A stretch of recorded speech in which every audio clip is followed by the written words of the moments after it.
Streaming now, this is the Wood TV Live Desk. And good morning, everyone. Phil Penarski here with the Wood TV Live Desk. Hope you're having an awesome start to your Tuesday. Matt Jaworowski is back on the Live Desk to talk about the latest installment in his Women's History Month series. Matt, it's great to have you back on the Live Desk. Yeah, thanks. And this one is a real doozy. This is a story that details really the three women who broke the gender barrier at the University of Michigan. I want to get into each woman in particular, kind of talk a little bit more about them, and of course everybody can find out more information on each individual by heading on over to woodtv.com. But Matt, before we do that, kind of wanted to talk about just the overall dilemma they were facing and really the barrier itself that women, when the university was first founded back in the 1800s, what was really that big barrier that they had to face when trying to apply to become a student at the university? Yeah, so the University of Michigan was founded in 1817. It's kind of one of the, especially at this point, it is the West, but as far as the Midwest is concerned, one of the earliest public universities we have. And it was more than 50 years later before women were actually allowed to first enroll. Why was that the case? Part of it was that's just how it was done. Most schools at that point did not allow female students. Oberlin College in Ohio, which I've done a separate story on for something completely tangential, was the one who really broke that barrier. That was in 1837, and for several decades they were the exception, not the rule. And so at the University of Michigan, there was some pressure building, especially as we get into the 1860s. Once you get past the Civil War, ultimately culminating in 1870 is when the university finally allowed female students. And those three women that did break that gender barrier, of course, want to get into them just a little bit, Matt, if you don't mind. Their names, obviously, Madeline Stockwell, Dr. Amanda Sanford Hickey, and Dr. Eliza Moser. I want to get into each one, starting off with Madeline Stockwell, who is credited as actually being the first woman to ever be admitted into the university. She had quite the academic career following and kind of leading up to her tenure at the University of Michigan as well. Yeah, so all three of these women really have interesting stories as far as what they experienced at being those pioneers, but then also their lives afterwards. So Madeline Stockwell was the first woman to actually register and attend classes at the University of Michigan formally.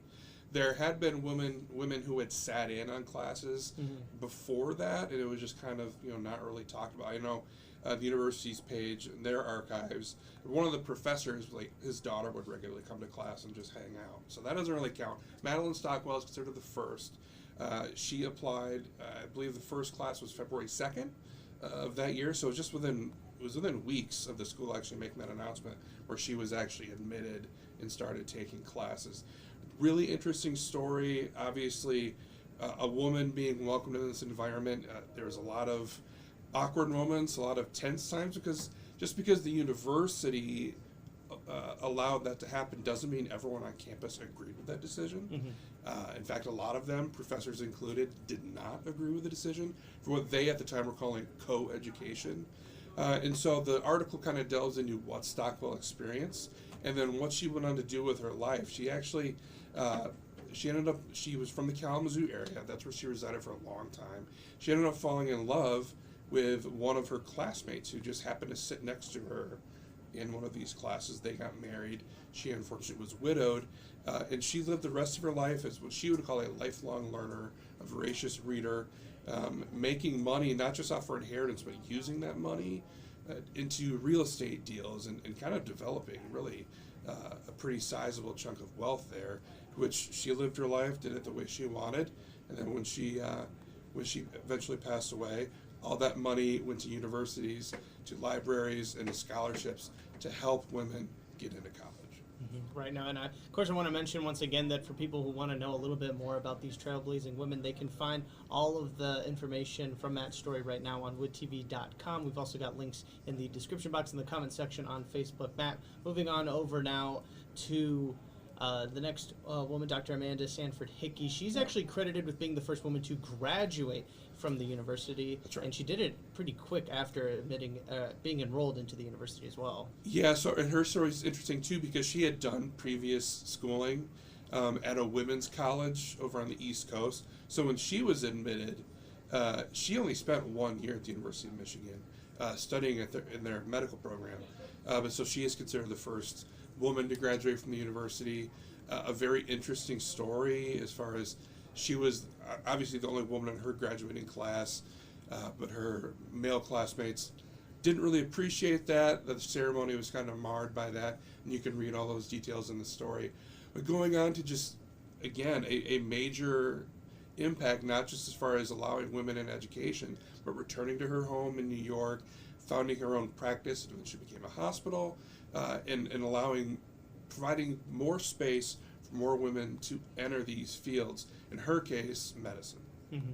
And finally, Matt, wrapping up on the last woman that your story kind of details is Dr. Eliza Moser, and she went on to quite have the legacy at the University of Michigan as well, and students can actually still kind of feel a bit of her presence there, when they're first coming into the university as well, giving her name is actually on one of the residence halls. That's right. Yeah, both Sanford Hickey and Moser have buildings named after them on campus. Moser's story is really interesting because she kind of proves that point of Amanda Sanford Hickey as being a pioneer in that way. She was from the same county, New York, 8 years younger, and kind of followed really a similar path that Sanford Hickey did.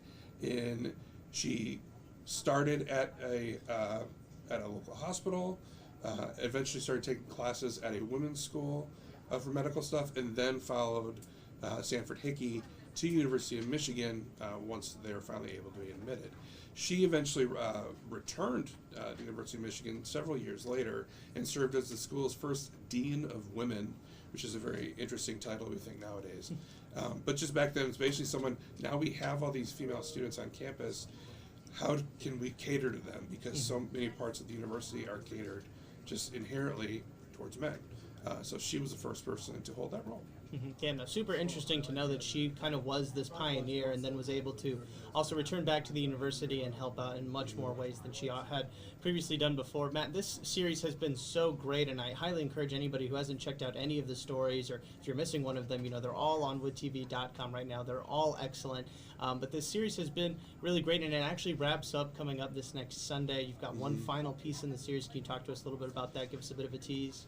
Yes, so it's kind of in the same mold as this story, talking about pioneers, except this time we're shifting away from school and we're going out to the lakeshore, because the Great Lakes are so important to Michigan. And as far as the Great Lakes go, it's the shipping industry. Lighthouses are a vital part of that infrastructure, and obviously now they're automated, but there were hundreds of years where those people were really needed. There were women that served in these lighthouses, really amongst the first federal workers that were not just like clinical office jobs. So we kind of delve into that, some of the women who held that role, how they got the job, and some of the unfortunately tragic stories that led to all that. So we will dig into that this coming Sunday. And we're looking forward to that story. Matt, as always, thank you so much for stopping by the live desk. We really do appreciate it. Always, thank you. Of course, and I want to thank everybody else for tuning into this latest edition of the Wood TV Live Desk.